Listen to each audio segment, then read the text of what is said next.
In the summer of 2026, YG Entertainment's 7-member girl group, Babymonster, released the track I Like It. It hit the market exactly as a top-tier industry product should, a bright, high-energy dance anthem delivered by K-pop royalty. The visual campaign was immaculate. Shot entirely on location, the music video is a wash of deep blue oceans, sprawling luxury yachts, and carefree, sun-soaked aesthetics designed to capture a flawless summer mood.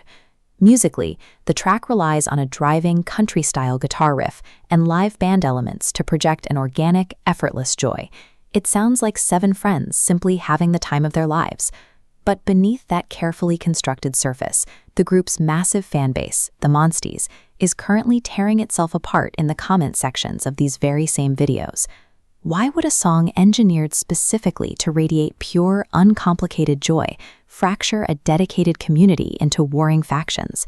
In the modern music industry, the flawless surface image is a high-stakes corporate investment. As the release of I Like It demonstrates, the more a label polishes that image, the more the audience begins to scrutinize the mechanics hidden behind it. To understand the tension, we have to look at the massive machinery pushing the group's third mini-album, Choom. YG Entertainment executed an aggressive multi-million-dollar campaign designed to assert Babymonster as a dominant global force. The architect behind this specific design is chief producer Yang Hyun-suk. His stated goal for this era was to prove the group's unshakable dominance in live performance. He backed that up physically, launching a massive 3-day world tour kickoff in Seoul. The members performed their entire setlist using handheld microphones alongside a grand live band, silencing any doubts about their vocal superiority. This chart shows the label's aggressive multi-video rollout plan. Instead of dropping everything at once, they released a sequence of 4 music videos across the summer, positioning I Like It immediately after the lead title track to ensure continuous, uninterrupted momentum. They timed the yacht-filled video for a midnight release on July 6th, calculating the exact moment they could hijack peak seasonal trends. Every element of this rollout is a masterclass in corporate strategy. The label spent heavily to project absolute, unbothered joy and unified perfection to the global market. But inside the digital trenches of the Monsties fanbase, the reality looks completely different. Fans aren't passively consuming the summer vibes. They are subjecting every single frame of the comeback to intense, critical scrutiny. Take the backlash surrounding 17-year-old member Chiquita.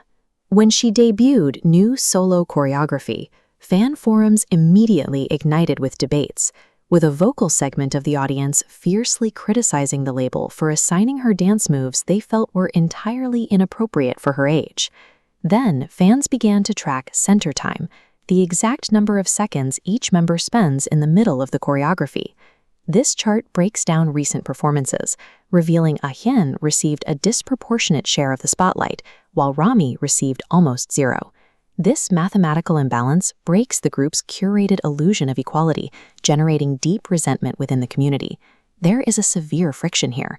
The label is spending millions to promote a narrative of carefree sunshine and yachts, while the fans are locked in a spreadsheet calculating perceived industry favoritism.